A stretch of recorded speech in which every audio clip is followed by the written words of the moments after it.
Hi, I'm Rand Lindsley, co-creator of Trail Designs and the Caldera Cone cooking system, the world's most stable, efficient, and wind-resistant ultralight backpacking stove. This is the system you get as it comes. It comes in a shrink wrap packaging. I'll take off now.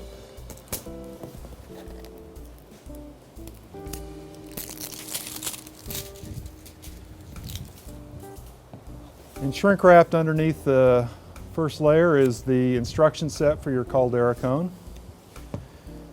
And inside the food grade caddy, it screws apart. First thing you find is your 1210 alcohol stove, your fuel bottle kit including measuring cup, reducer, lid with O-ring seal, and a 5.5 ounce fuel bottle, and instructions on how to use all that. And the last thing in your caddy will be your Caldera cone.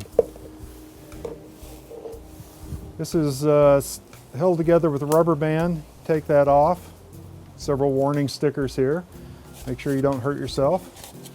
And it will try to spring open on you like that. Just be aware of that.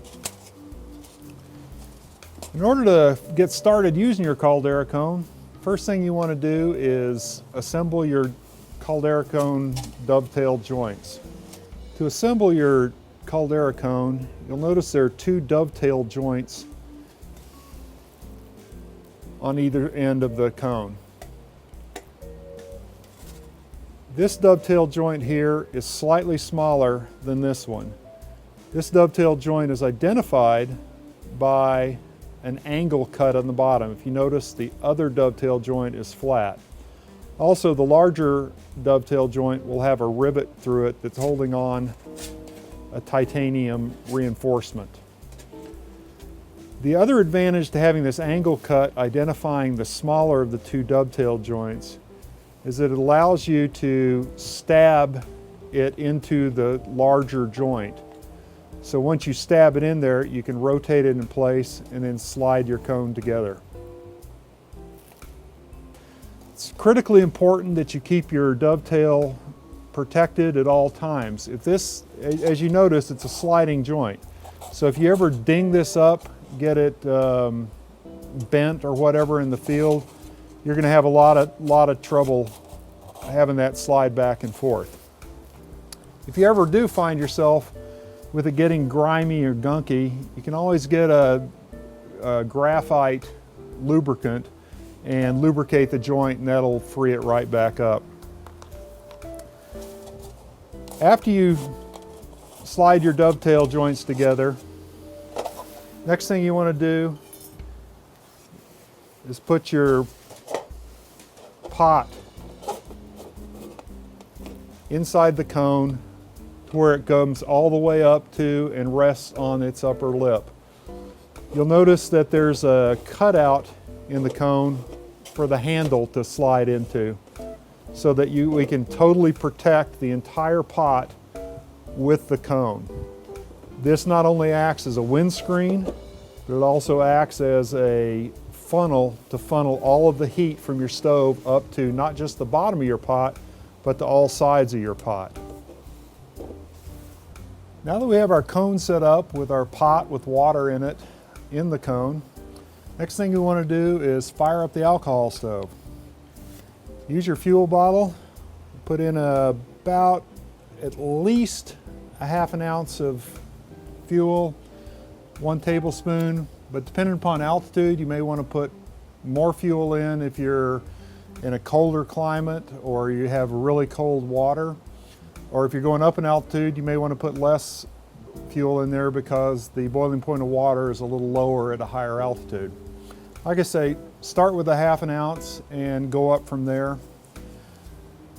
I use a longer lighter to keep my fingers out of the flame when I fire it up.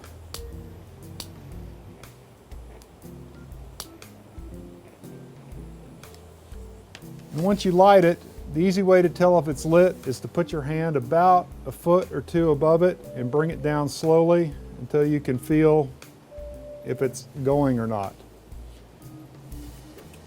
And it looks like it's kind of going, but not quite.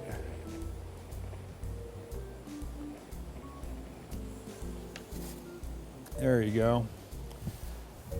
After your stove is going, you're going to want to take your pot, put it over the center of the stove. Make sure the stove is in the center. If it comes off to one side or the other, the heat will just come up the side of the cone and vent straight out, and you won't be hitting the top of your pot. After about 7 or 8 minutes, you'll notice that your water will be boiling. You can then, well, let me make one other note. I tend to use my hiking gloves to handle my pot and cone because they're typically very hot.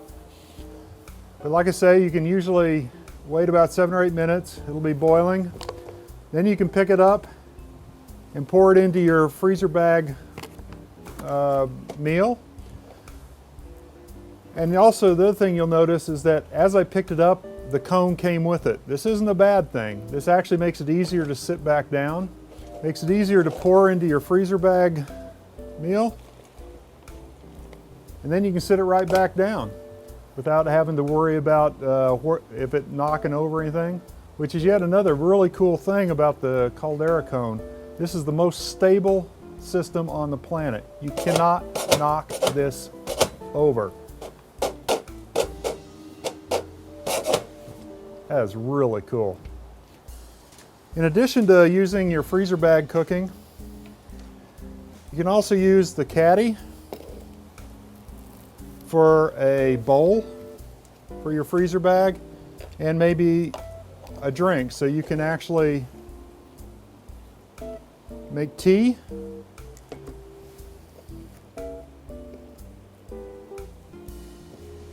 and pour into the caddy to use that as a bowl. Fold this down and eat straight from there.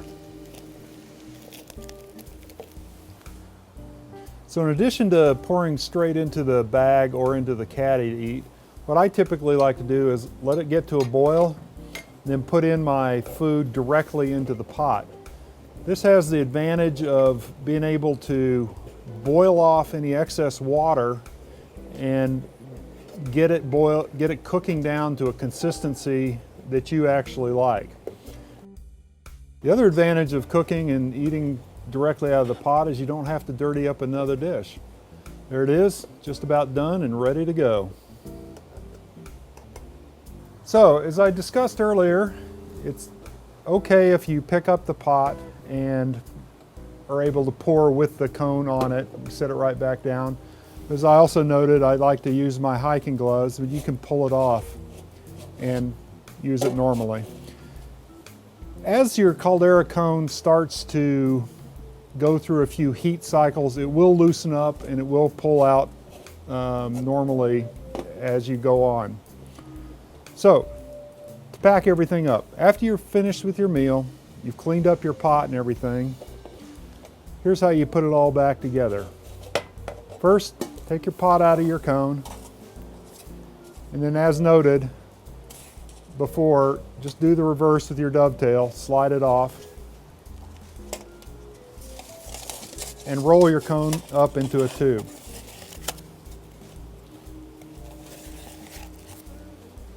You'll notice that the cone actually kind of remains conical in shape with a small end on one end and a larger end on the other. Take that small end and put it down inside the bottom of your caddy.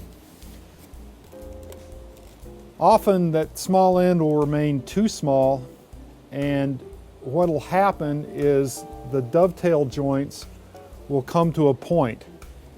And if it does that, and if you decide you want to stick your fuel bottle inside, we don't recommend sticking your fuel bottle inside because you're putting denatured alcohol in something you might be actually eating from. If your dovetail joints are coming to a point like that, and you put it in there, what happens when you stick your fuel bottle in is it can crush the dovetail joints. So what you want to do when you put your cone in is actually make sure it expands out so that it's large enough on the bottom if you want to use your alcohol bottle inside the caddy. In any event, we do recommend that you put your alcohol bottle in a Ziploc bag so in case it does leak, it'll stay in the bag. And there's a good chance it might leak because the air inside the bottle will expand and contract as you go up and down in altitude. And when it does that, it can force the alcohol out past the O-ring seal in the lid. So if you decide to do that, again, I don't recommend it. Fuel bottle in then, 12-tin stove on top. Make sure your cone is tight enough to get the top part of the caddy on. Put the top part of the caddy on, screw it down, and you're ready to go. That's it. Thanks for dialing in to traildesigns.com's product videos. Take a look around the rest of our website at traildesigns.com and find a whole bunch of other cool backpacking ultralight gear to help you out on the trail. Talk to you later.